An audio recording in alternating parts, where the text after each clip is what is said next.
أعوذ بالله من الشيطان الرجيم. بسم الله الرحمن الرحيم. يا أيها الذين آمنوا لا تقدموا بين يدي الله ورسوله واتقوا الله إن الله سميع عليم. يا أيها الذين آمنوا لا ترفعوا أصواتكم فوق صوت النبي ولا تجهروا له بالقول كجهر بعضكم لبعض أن تحبط أعمالكم وأنتم لا تشعرون. إن الذين يغضون أصواتهم عند رسول الله أولئك الذين امتحن الله قلوبهم للتقوى لهم مغفرة وأجر عظيم. صدق الله العظيم. رب اشرح لي صدري ويسر لي امري واحلل عقدة من لساني يفقهوا قولي واجعل لي وزيرا من اهلي. اللهم ارنا الحق حقا وارزقنا اتباعه وارنا الباطل باطلا وارزقنا اجتنابه. سبحانك لا علم لنا الا ما علمتنا انك انت العليم الحكيم. الحمدللہ ہم آج سورۃ حجرات کا آغاز کر رہے ہیں. کل میں نے آپ کو اس کا تعارف کروایا تھا کہ سورۃ دخان، جاثیہ اور زخرف. سورۃ دخان، جاثیہ اور احقاف، یہ تین مکی صورتیں ایسی تھیں جنہوں نے پورے مکی دور کو ایک اعتبار سے پھر سے ہمارے سامنے ریویو کر دیا تھا. اس کے بعد تین مدنی صورتیں تھیں، سورۃ محمد جس کا دوسرا نام سورۃ قتال ہے، پھر سورۃ فتح اور پھر سورۃ حجرات. سورۃ محمد جو تھی وہ ہجرت مدینہ کے فوراً بعد کا جو ماحول تھا اس کو ریپرزینٹ کر رہی تھی. یعنی کہ آپ یوں سمجھیں کہ ریاست مدینہ کی جو بنیاد پڑ رہی تھی تو انہیں کن چیلنجز کا سامنا کرنا پڑ رہا تھا. اور سورۃ فتح جو ہے وہ اس کی پیک تھی کہ جب وہ اپنی کمال کو پہنچ گئی ریاست اور فتح ہو گئی ایک اعتبار سے، اور عالمی سطح پر اس کے سلطنت بننے کا آغاز ہو گیا، یعنی کہ عالمی ریاست بننے کا آغاز ہو گیا اس کا. اور صلح حدیبیہ کے بعد کا جو ماحول تھا عام طور پر اس کو کم اپریشیٹ کیا گیا ہے، کم انڈرسٹینڈ کیا گیا ہے. تو ہم انشاءاللہ کوشش کریں گے کہ آگے جتنے بھی دن ہیں ہمارے پاس ہم اس ماحول کو زیادہ سے زیادہ سمجھنے کی کوشش کریں کہ ریاستی سطح پر پھر معاملات کیسے چلے آ رہے ہیں. لیکن جو سورۃ حجرات ہے یہ ایک اعتبار سے سورۃ فتح ہی کی ایک سسٹر سورت ہے. یعنی کہ سورۃ فتح میں جو بھی ایشوز آئے، جو بھی صلح حدیبیہ کے جو معاملات تھے، اس سے جو بھی مورل لیسنز نکلے، جو بھی سبق حاصل ہوئے، وہ سارے سبق جو ہے نا وہ سمرائزڈ انداز میں سورۃ حجرات کے اندر آ جاتے ہیں. اور بڑا خوبصورت آغاز ہے اس کا. اور یہ چھوٹی سی صورت ہے 2 رکوعوں کی، اور اس میں بار بار یا ایھا الذین آمنوا کہہ کر خطاب کیا گیا. اور ریاست اسلامی جو ایک مکمل اپنی اڈلٹ شکل میں وجود میں آ چکی ہے، اب اس سے ایڈریس ایک اعتبار سے کیا جا رہا ہے. اور جو پہلی آیت ہے وہی بڑی خاص ہے ایک ریاست اسلامی کی بنیاد کے طور پر. بسم اللہ الرحمن الرحیم. یا ایھا الذین آمنوا، اے ایمان والو، لا تقدموا بین یدی اللہ ورسولہ، اللہ اور اس کے رسول سے آگے نہ بڑھا کرو. واتقوا اللہ، اور اللہ سے ڈرتے رہو. ان اللہ سمیع علیم، بے شک اللہ سننے والا جاننے والا ہے. انتہائی جامع آیت ہے. اسلامی ریاست کی قانونی اور آئینی بنیاد ہے یہ آیت، اگر اس کو سمجھا جائے. لیکن ہم اس کی ایک ایک چیز کو سمجھنے کی کوشش کرتے ہیں. پہلی بات یہ یا ایھا الذین آمنوا، یا ایھا الذین آمنوا سے مراد کون سے ایمان والے ہیں؟ وہ جن کا پچھلی صورت میں ہم دیکھ آئے ہیں کہ وہ مرنے کے لیے بھی تیار تھے اللہ کے رسول صلی اللہ علیہ وسلم کی خاطر اور اسلام کی خاطر. انہوں نے مرنے پر بیعت کر لی تھی، وعدہ کر لیا تھا، ایسے جانثار تھے. اب ان کی بنیاد پر، ان 1400 صحابہ کی بنیاد پر وہ ریاست اسلامی تشکیل دی گئی. خاص طور پر اگر آپ غور کریں کہ جو آخری آیت جو کل تھی، جو ہمارا سبق کا آخر تھا، تو ہم نے زیادہ تفصیل میں اس کے نہیں گئے. کبھی موقع ہوگا تو انشاءاللہ اس پوری آیت پر کوئی نشست کا اہتمام کریں گے، ڈسکشن کا پورا. تو وہاں پہ ان صحابہ کی ایک خاص انداز سے شان تھی کہ والذین معہ اشداء علی الکفار رحماء بینہم. اور پھر آگے جو ان کی کیفیات تھیں، ایک تو تھی ان کی انٹرنسک کیفیات جو تورات میں آئی تھی کہ کس طرح وہ للہیت ان کے دل میں ہوتی ہے، اور خدا خوفی اور اللہ کے سامنے پچھنا، یہ ان کے اندر کیفیت ہوتی ہے. سیکنڈ جو ڈائمنشن تھی جو انجیل کے اندر آئی، وہ الفاظ بڑے خاص تھے کہ جیسے کوئی کھیتی ہو، پھر وہ اپنی کومپل نکالے، پھر وہ مضبوط ہو، پھر وہ موٹی ہو، پھر وہ اپنے تنے پر کھڑی ہو جائے. یہ جو سٹیپس ہیں نا، یہ اصل میں تحریک اسلامی کے مختلف سٹیپس ہیں. فرسٹ سٹیپ کیا ہوتا ہے کہ وہ اپنی کومپل نکالتے، جسے عام زبان میں کہتے ہیں کہ سر باہر نکال، باہر ہوتا ہے نا، سر گڑے ہوا، تو اپنا سر باہر نکالنا، یعنی کہ مختلف لوگ کھڑے ہیں تو اپنا بھی ایک وجود کا احساس باہر لے کر آنا، جو ہجرت مدینہ کے نتیجے میں ہوا. جب کوئی کومپل زمین کے اندر ہے، فرض کریں کوئی بیج کے اندر ہی بھی پودا ہے یا زمین کے اندر ہی ہے، تو وہ محفوظ ہے نا، اس سے کوئی مسئلہ نہیں ہے. لیکن جیسے ہی وہ باہر آئے گا تو وہ اب خطرات اس کے سامنے ہیں مختلف قسم. تو صحابہ سارے جب وہ مدینہ ہجرت کر کے گئے تو انہوں نے اپنے ایک وجود کی بنیاد وہاں ڈالی تو خطرات تھے. لیکن فآزرہ انہوں نے اپنے آپ کو مضبوط کیا.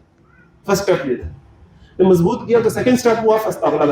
فاستغلظ میں استغلظ غلید والا جو لفظ ہے نا غین لام ضاد اس کا باب استفعال ہے. میں نے پہلے بھی ایک دفعہ اس لفظ کا آپ کو بتایا تھا کہ یہ ڈینس کے معنی میں آتا ہے.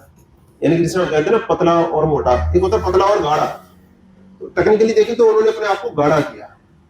گاڑھا کرنے سے کیا ہوتا ہے, ایک گاڑی چیز ہے اور ایک پتلی چیز ہے. تو پتلی چیز آسانی سے موو کر جاتی ہے, دودھ ہے موو کر دے گا, لیکن شہد ہے وہ ذرا مشکل سے موو کرے گا. تو جو گاڑی چیز ہوتی ہے وہ ذرا مشکل سے موو کرتی ہے, اپنی جگہ چھوڑتی نہیں ہے ایسے. اس کو ادھر ادھر سے کوئی ہلانے لگے تو وہ رزسٹ کرتی ہے. تو فاستغلظ. اب پوائنٹ کو سمجھیں کہ جب انہوں نے اپنے آپ کو مضبوط کیا صحابہ نے, تو پھر سیکنڈ اسٹیپ کیا ہوا کہ انہوں نے اپنی ریزیلینس دکھائی, جسے انگلش میں کہتے ہیں ڈٹرمینیشن اس لیول پر دکھائی کہ خط آ رہے ہیں, دھمکیاں میں دھمکیاں آ رہی ہیں, دباؤ آ رہے ہیں باہر سے اندر سے, لیکن وہ ڈٹ کے کھڑے رہے. انہوں نے اپنی شیپ کو اور اپنے مقصد کو برقرار رکھا. اس کے بعد پھر کیا ہوا, فاستوى علی سوقه, پھر وہ پوری طرح کھڑے ہو گئے اپنی پنڈلیوں پر, جس کو میں نے کل بتایا تھا کہ پورا ایک محاورہ ہے کہ اپنے پاؤں پر کھڑے ہو گئے. تو یہ پوری کیفیت ہے. اب یہ انہی آئیہ الذین آمنوا سے کہا جا رہا ہے کہ اب جب تم اپنے پاؤں پر کھڑے ہو چکے, you are an adult nation and state, اب تمہارا اصل کام کیا ہے, لا تقدموا بین یدی اللہ ورسولہ, اللہ اور اس کے رسول سے آگے نہ بڑھا. کسی بھی معاملے میں اللہ اور اس کے رسول سے آگے بڑھنا نہیں معاملہ. جہاں اللہ اور رسول کے حکم آ جائے بس ادھر تم نے اپنی عقل لگانا, اپنے باقی معاملہ لگانا چھوڑ دینا. یہ بڑی اہم بات ہے صلح حدیبیہ کو سمجھنے کے لیے. میں نے کل اس بات کا ذکر نہیں کیا تھا, ہم آخر میں تھے. تو اور سورۃ حجرات جو ہے جو صلح حدیبیہ کے ساتھ ساتھ ہی کر کے سمجھ آئے گی صحیح ڈیپتھ میں. ویسے ہمیں یہ ہوا میں لگے.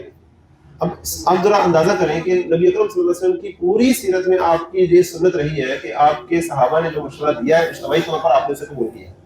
غزوہ بدر میں دیکھ لیں, آپ نے اپنے صحابہ کے مشورے کے بغیر اقدام نہیں کیا, پوچھتے رہے کہ مجھے مشورہ دو, مجھے مشورہ دو. غزوہ احد میں دیکھ لیں, آپ کی اپنی رائے تھی کہ اندر رہ کر لڑا جائے, لیکن جب صحابہ نے مشورہ دیا کہ ہمیں باہر جانا تو آپ باہر جا کر. ساری زندگی ایسے ہی آپ کی مثال ہے. ایک ایکسیپشن ملتی ہے صلح حدیبیہ میں کہ نو ڈاؤٹ کہ جب آپ صلی اللہ علیہ وسلم نے فرمایا کہ ہمیں صلح کرنی ہے تو سب صلح پر تو ایگری تھے, لیکن اس طرح کی شفاعت اور اس طرح کی دفاعت, یعنی کہ صلح کرنے کی خاطر ہم اس قدر چلے جائیں گے آگے, یہ کوئی ذہن میں ارادہ نہیں رکھتا تھا. یہ چیز ان کے لیے بڑی ایک ذرا چبا کے نکلنے والی تھی, ٹھیک ہے, مشکل تھی ان کے لیے ہینڈل کرنا. اور یہی وجہ ہے کہ سارے صحابہ جو ہے بالکل خاموش ہو گئے. جب بعد میں نے واقعہ کل بھی نہیں تھا بتایا, اب اس کو ذرا دھیان سے سمجھیں کہ جب نبی اکرم صلی اللہ علیہ وسلم نے صلح دفاع سب کچھ ہو گئی تو اب آپ نے فرمایا کہ اچھا پھر اٹھو, قربانی کرو جانوروں کی اور بادشاہ لڑاؤ, واپس چلیے مدینے میں. سارے صحابہ ادھر کے ادھر ہی بیٹھے رہے, نہیں اٹھے اپنی جگہ سے, ایک بندہ نہیں رہا. حضرت ابوبکر, حضرت عمر, حضرت عثمان, حضرت علی, سب ادھر کی ادھر ہی بیٹھے رہے, سن رہے ہیں اور خاموش بیٹھے. ایک عجیب کیفیت ہے, یعنی کہ آپ یوں سمجھیں کہ ساروں کا متفق فیصلہ تھا کہ پلیز ریویو دس ڈیسیژن, اس ڈیسیژن کو ریویو کریں. یہاں تک کہ نبی اکرم صلی اللہ علیہ وسلم جو ہے وہ ذرا ایک پریشانی کے حال میں واپس اپنے خیمے میں تشریف لے آئے, اور اپنی مسز جو حضرت ام سلمہ, ہماری اما ام سلمہ ساتھ تھی, تو ان سے کہا کہ بھئی یہ کیا بات ہے کہ میں ان سے کہتا ہوں اور یہ سارے جو ہے وہ میری بات جو ہے وہ اس پر فوراً سے عمل نہیں کر رہے. تو انہوں نے فرمایا کہ اصل میں ان کے دل دکھے ہوئے ہیں, ان کے اندر حق کی غیرت ہے اور وہ چاہ رہے ہیں کہ ہم دب کے کیوں ان کی دفاعت قبول کریں. تو اس لیے ویسے آپ کو صرف یہ درخواست کرنے کا انداز ہے ان کا کہ آپ پلیز اپنے فیصلے پر شاید نظر ثانی فرمائیں. یہ سمجھ نظر ثانی کی اپیل ہے, حافظ کو نہیں سمجھے, اور ایک انتظار ہے کہ شاید اللہ تعالیٰ کی طرف سے کوئی وحی آئے گی اور کوئی معاملے کا کوئی شاید کوئی اور راستہ بھی نکلے, کیونکہ ابو جندل کو واپس کیا گیا ہے, وہ سب کچھ معاملات ہوئے ہیں اور اب واپس جا رہے ہیں. ابھی ہم پرامن طریقے سے اپنے آئینی حق کے لیے عمرہ کرنے آئے کہ ہم نے کسی کو کچھ نہیں کہا اور ہمیں واپس بھیجا جا رہا, کیوں آ ہے؟ یہ ایک عجیب سی کیفیت تھی جس میں نے حضرت عمر کا بھی آپ کو واقعہ سنایا تھا, علی رضی اللہ عنہ کا بھی واقعہ سنایا. تو بہرحال آپ صلی اللہ علیہ وسلم کو انہوں نے مشورہ دیا کہ آپ جائیں, آپ اپنے جانور کی قربانی کر دیں اور اپنے بال کاٹ لیں, تو یہ پھر آپ کو دیکھ کر کبھی بھی پیچھے نہیں رہیں گے, یہ فوراً آپ کے نقش قدم پر پیروی کرتے ہوئے آگے بڑھیں گے. ایسے ہی ہوا, آپ صلی اللہ علیہ وسلم نے جا کے اپنا جانور منوایا اور اس کو قربان کیا اور اپنے بال اتروائے. سب صحابہ نے 1400 کے 1400 نے کوئی چون چڑھا نہیں کی اور چپ کر کے خاموشی سے انہوں نے سارا وہ کیا جو رسول اللہ صلی اللہ علیہ وسلم نے کیا, اور خاموشی سے واپس آ گئے. لیکن دل ہی دل میں ایک کیفیت تو تھی. اب اس کیفیت کو دور کرنے کے لیے کہا جا رہا ہے کہ لا تقدموا بین یدی اللہ ورسولہ, اللہ اور اس کے رسول سے آگے نہ بڑھا. تم نے دیکھیں, ایک ہوتا ہے اللہ اور اس کے رسول سے پیچھے نہ رہ رہا, سو تمہوں نے کیا تھا کہ ان کے لیے مناسب نہیں تھا مدینے والوں کے لیے کہ یہ رسول سے پیچھے رہ رہتے ہیں. یاد ہے رسول جا رہے ہیں جنگ پر اور جو پیچھے رہ رہتے ہیں, تو ایک ایکسٹریم تو یہ ہو سکتی ہے کہ رسول جا رہے ہیں اور جو منافق لوگ ہیں انہوں نے بزدلی دکھائی, پیچھے رہ گئے. ایک دوسری ایکسٹریم کیا ہو سکتی ہے کہ حق کی غیرت میں انسان ان سے بھی ایک قدم آگے نہیں کرنا، اینڈ بھی نہیں کرنا. لا تقدموا بین یدی اللہ ورسولہ. اعتدال، حکم کی پیروی کرنی، تم نے ڈسپلن کو فالو کرنا، نہ پیچھے رہنا نہ آگے نکلنا. تو لا تقدموا بین، یہ شریعت ہے، اعتدال ہے. تو لا تقدموا بین یدی اللہ ورسولہ واتقوا اللہ، اور اللہ سے ڈرتے رہو. ہر معاملے میں اللہ تعالیٰ سے ڈرتے رہو کہ کہیں تم سے غلطی نہ ہو جائے. یہ نہیں کہ تم سوچو کہ اب تو میں قربانی کر رہا ہوں، اب تو میں حکم پر لبیک کہہ رہا ہوں، تو اب تو میں جو ہے وہ بخشا شائع ہوں. ایک ایسی بات نہیں. پھر بھی ڈرتے رہو کہ کہیں زیادہ ہی نہ کر دو، وہ بھی غلطی ہو جائے گی. سو بی کیئرفل، اللہ تعالیٰ کا خوف رکھو اور بچتے رہو ہر طرح کی بے اعتدالی سے. اللہ تعالیٰ کے حکم پر پوری طرح چلنے کی کوشش کرو. ان اللہ سمیع علیم، بے شک اللہ سننے والا جاننے والا ہے. اب جو بھی قرآن کے احکامات ہوتے ہیں نا، ایک تو ان کی آپ نے سننے کے، ایک ان کی طویل خاص ہوتی ہے، ایک طویل عام ہوتی ہے. طویل خاص کا کیا مطلب ہوتا ہے کہ اسپیسیفک جس سچویشن میں وہ نازل ہوئی اس سچویشن میں ان آیات کا کیا پس منظر تھا، کیا مطلب تھا. اور طویل عام یہ ہوتا ہے کہ جنرل رول اس سے کیا نکلا، اس سے ثابت کیا ہوا، اس سے فارمولا الجبرا کا کیا نکلا. اب اس سے جو جنرل رول یہ نکلا کہ مسلمانوں کو پوری زندگی میں اللہ اس کے رسول کے احکامات کے دائرے کے اندر اندر رہنا. اس کو نبی اکرم صلی اللہ علیہ وسلم نے اپنی بڑی خوبصورت حدیث میں فرمایا، مثل المؤمن کمثل الفرس فی اخیرہ. مومن کی مثال تو ایک ایسے گھوڑے کی ہے جو الٹے سے باندھ دیا گیا ہو، اور جو اس کی رسی ہے وہ اس کو ایک دائرے کی شکل میں آزادی دے دے گی. اور بڑے خوبصورت الفاظ ہیں حدیث کے کہ اس کے اندر جہاں چاہے چل لے. یعنی کہ یہ بھی کہا جا سکتا تھا کہ اس کے باہر نہیں جا سکتا ہو، لیکن یہ کہنے کی بجائے کیا کہا جا رہا، اس کے اندر جہاں چاہے چل لے. یہ دین کو پریزنٹ کرنے کا انداز ہے. آسان کر کے پریزنٹ کرو، مشکل کر کے پریزنٹ کرو، اور سمجھ ہے. تو اس کے اندر جہاں چاہے چل لے، آٹومیٹک بات کو باہر نہیں جا سکتا. تو ایک لمٹ ہے، حدود اللہ ہے جو اللہ اس کے رسول نے حد مقرر کر دی، اس سے باہر انسان جا سکتا اپنی زندگی کے ہر معاملے میں. ہم نے اللہ تعالیٰ نے جو ہمیں حد مقرر کر کے دی ہیں، اس میں جو عبادات اور عقائد کے معاملات ہیں اس میں تو فکس کر دی ہیں چیزیں، اس میں کوئی اجتہاد کی گنجائش مزید نہیں.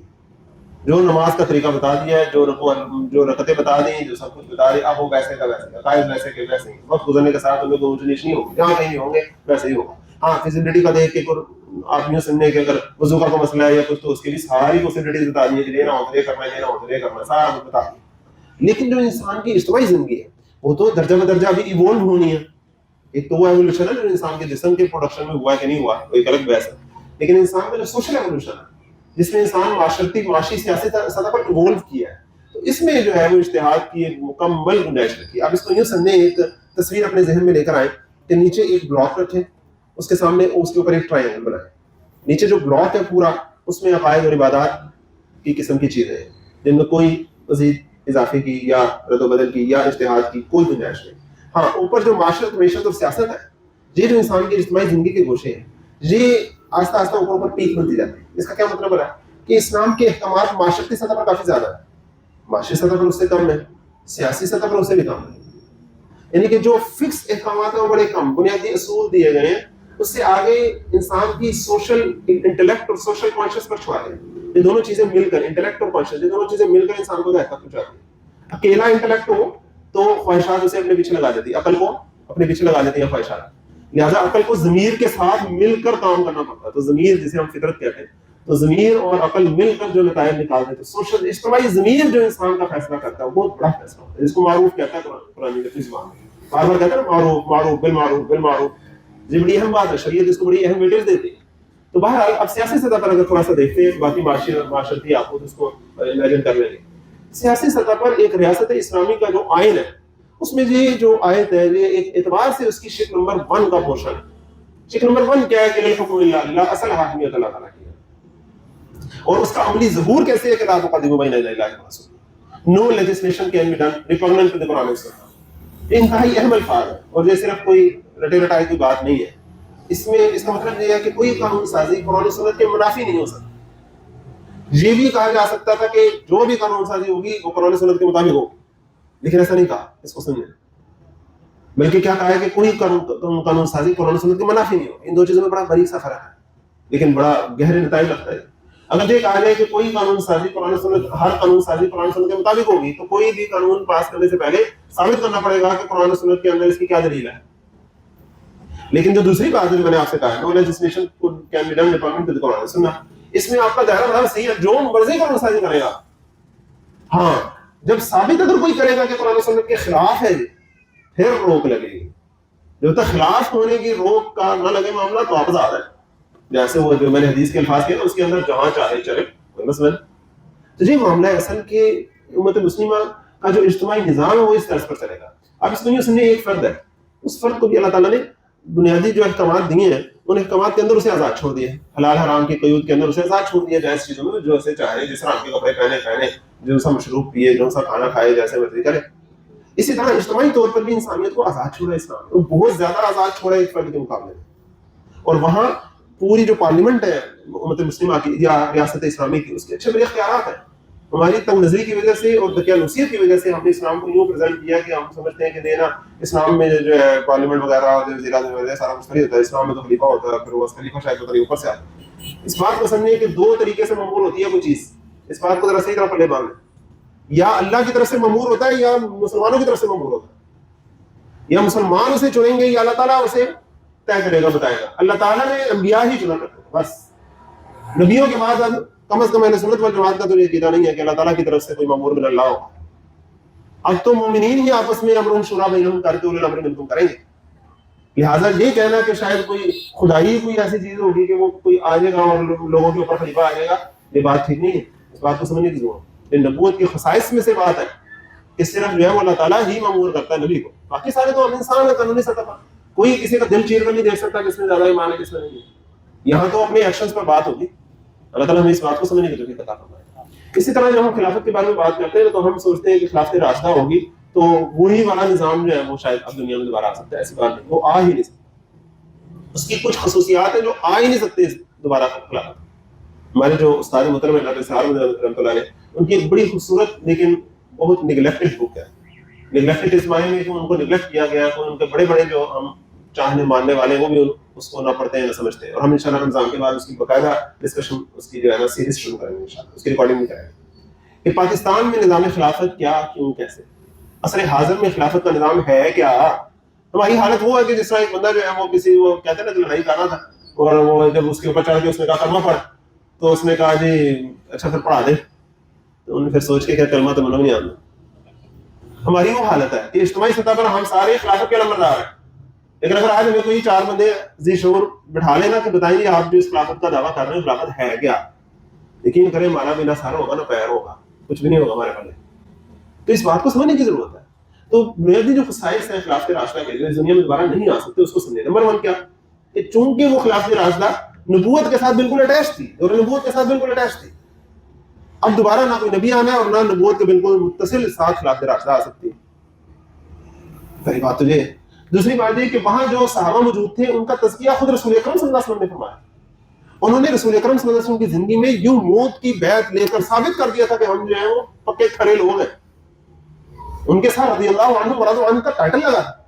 ایسا تو اس طرح نہیں ہے, کوئی ایسا بندہ نہیں ہے جو اس بات کا دعویٰ کر سکے یا کسی کے بارے میں ہم دعویٰ کر سکے. تیسری بات یہ کہ صحابہ میں ایک نیچرل گریڈیشن تھی.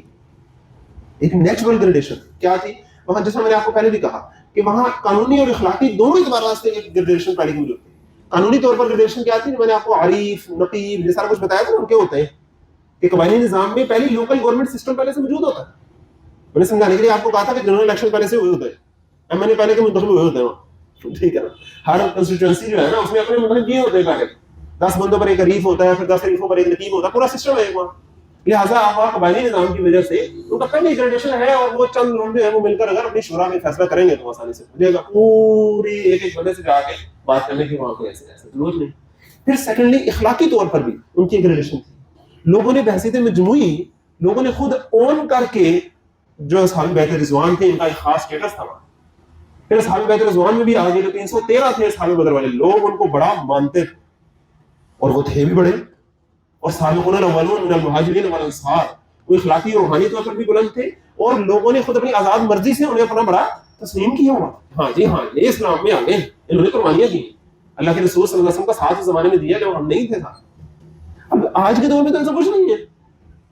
تو یہ ساری چیزیں جو خلافت راشدہ میں تھی آج نہیں ہے. آج تو قبائلی نظام بھی نہیں ہے اس طرح. ہم ایک شہری نظام میں رہتے ہیں جہاں ہماری شہریت کے اور اصول ہیں, ہر ایک کا اپنا شناختی کارڈ ہے, قانونی حقوق ہے, سب کچھ ہے. اب یہاں اور پھر اس کے بعد اور مزید آپ مسائل دیکھیں, جس طرح ہمارے یہاں مختلف مسالک ہیں, مختلف طبقات ہیں, مختلف دین کی ڈپریشنز ہیں, تو اتنی ساری چیزیں, اتنے سارے چیلنجز ہیں کہ ہم اگر ان ساری چیلنجز کو اگنور کر کے سوچیں کہ صرف وہی اصول جو ہے نا وہ اسی طرح ایسا جو ہے وہی پورا طریقہ ڈیٹو کاپی لگا دیں گے, ایسے نہیں چلے گا. یہ نیا دور ہے, جدید دور ہے.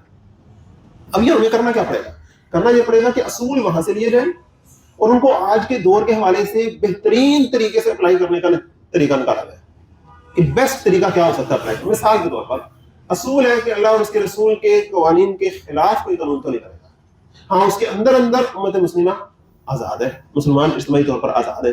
اور پہلا معاملہ جو انہوں نے طے کرنا ہے, امرهم شورا بینہم ایک اصول ہے نا, ان کے معاملات آپس کے مشورے سے ہوں. اب پہلا معاملہ جو انہوں نے طے کرنا ہے, پہلا امر جو انہوں نے طے کرنا ہے, وہ یہ طے کرنا ہے کہ امیر کون ہوگا جو پھر باقی سارے معاملات طے کرے گا, باقی سارے امور طے کرے گا. نسب امامت سب سے پہلی چیز ہے. اب اس کا چناؤ, خلیفہ کا چناؤ, یہ بڑی اہم بات ہے. پھر دوبارہ یاد کر لیں, یا اللہ کی طرف سے کوئی مامور ہو جائے گا یا مسلمانوں کی طرف سے کوئی مامور ہوگا, تیسری کوئی سچویشن نہیں ہے. اور اللہ کی طرف سے مامور نبی ہوتا ہے. اب تو عامت المسلمین کا حق ہے, حضرت عمر رضی اللہ عنہ کے الفاظ میں عامت المسلمین کا حق ہے, عوام الناس کا حق ہے کہ وہ فیصلہ کرے. یہ بڑی اہم باتیں ہیں جس کو میں غور کرنے کی ضرورت ہے. اب وہ جب اپنے باہمی مشورے سے اپنا امیر چنیں گے تو اب یہ پورا پروسیس ہے نا, اس پروسیس میں اصول تو ہمارے سامنے ہے کہ میریٹوکریسی ہو. ان اللہ یامرکم ان تؤدوا الامانات الی اہلہا, پہلا اصول کیا ہے کہ میریٹوکریسی ہو, اہل جو ہو اسی کو لوگ چنیں. اخلاقی طور پر لوگوں کو اتنی سینس ہونی چاہیے کہ اپنے مفادات کے تحت, اپنے پرانے زمانے میں تو ہوتا تھا ایک بریانی کی پلیٹ پہ, اب تو ذرا 12 ریٹ بڑھ گئے, ذرا معاملہ ذرا زیادہ ہو گئے, تو اب ذرا 5,000 10,000 پتہ نہیں کتنے, اور ابھی ریسنٹلی جو ہوئے معاملات آپ کے سامنے, قیمت بڑھتی جا رہی. یا فرض کریں انسان لائن بھی میں صرف اس وجہ سے اگلے والی گلی پٹی کرا دی, میرے بچے کو روکنے لگوا دیا, فلاں جو ہے میرے پیچھے اس طرح کرے گا تو اس کو میں ایم ایل اے کا ووٹ, اس طریقے سے اگر ہم ناز کریں کہ کبھی معاملہ نہیں سدھرے گا. یہ پورا ایک ٹاپک ہے کہ ووٹ کسے دیں کیسے دیں. جب الیکشن قریب آئے تھے تو ہم نے اس پر ایک نشست بھی کی تھی الگ پر, اور شاید یوٹیوب پر ہو بھی تھی. یہ پورا ایک ڈسکشن کا ٹاپک ہے پورا. تو پہلی یہ کہ عوام الناس اپنے مفاد سے بالا تر ہو کر, اپنے ضمیر کا جائزہ لے کر, جس کو وہ سمجھتے ہیں کہ ہاں یہ امت مسلمہ کے مفاد کے لیے بہتر شخص ہے, اس کو وہ آگے لے کر آئے. اس میں ضروری نہیں ہے کہ انہوں نے اس سے نماز نہیں پڑھا کہ وہ دیکھیں گے کہ رات کس کو زیادہ آتی ہے. جیسے ہم نے خالد بن ولید کی مثال دی تھی, قرآن تو زبانیں زیادہ نہیں آتا, لیکن جنگ کے جو سپہ سالار تھے حضرت عمر صدیق اکبر نے, جب حضرت عمر رضی سے کہا تھا کہ میں نے بڑے بڑے سابقون الاولون پر اس کو میں نے ترجیح دی ہے, کیوں کہ جنگ میں خالد جیسا تو کسی مان نہیں جما.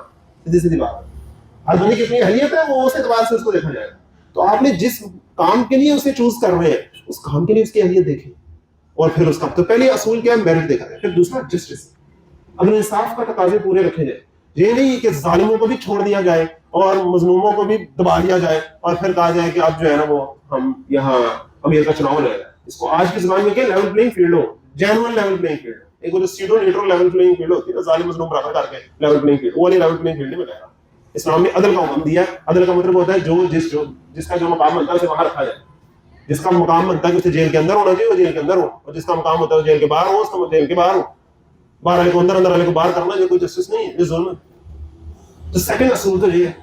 پھر تھرڈ اصول یہ ہے کہ مسلمان جو ہے وہ اللہ اور اس کے رسول کے احکامات کے پیروکار ہوتے ہوئے اللہ اور اس کے رسول کی خاطر اپنی زندگی گزارنے کی جستجو کی خاطر اس امانت کو جو ہے وہ اپنے اہل کے سپرد کرے. اور جب وہ کرے تو پھر وہ پورا درمیان چین ایسی ہونی چاہیے کہ وہ اسی کو چنا جائے کہ جس کو عوام الناس نے چنا ہے.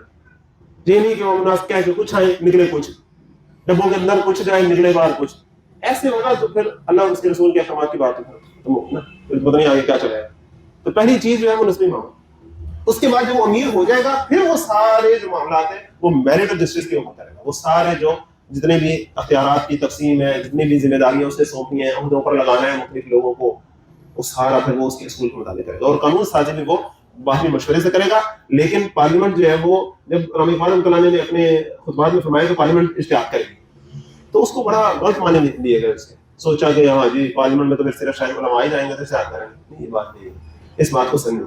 ایک ہے مذہبی سطح پر جو معاملات ہیں ان کا یہ طے کرنا ہے کہ بھائی مذہبی سطح پر یہ چیز فرض کے درجے میں ہے کہ واجب کے درجے میں ہے کہ حرام کے درجے میں ہے کہ مکروہ کے درجے میں ہے. یہ سارا کرنا یہ تو ایک اسپیشلٹی کا کام ہے, تو یہ تو اسپیشلسٹ ہی کریں گے, وہ جو دین کے اس شعبے کے اسپیشلسٹ ہیں.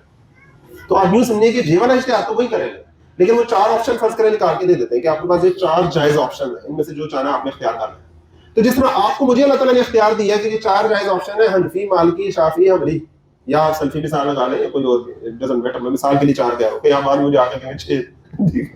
یہ جو 4 آپشن اللہ تعالیٰ نے آپ کو میرے سامنے رکھی ہیں, آپ کو مجھے اللہ تعالیٰ نے آزاد چھوڑا نا کہ جو سا مسئلہ تم نے جائز میں سے اختیار کرنا اختیار کر لو. اسی طرح اجتماعی طور پر امت مسلمہ آزاد ہے, وہ جائز آپشن میں سے جس کو چاہیے اختیار کر لے, تو وہ پارلیمنٹ کا اختیار ہے کہ یہ 4 جائز آپشن ہے اس میں سے جو اس نے اختیار کر لے. اسی طرح کوئی صحت کا مسئلہ ہے تو ڈاکٹر کمیونٹی بیٹھ کر فرض کریں اسپیشلٹی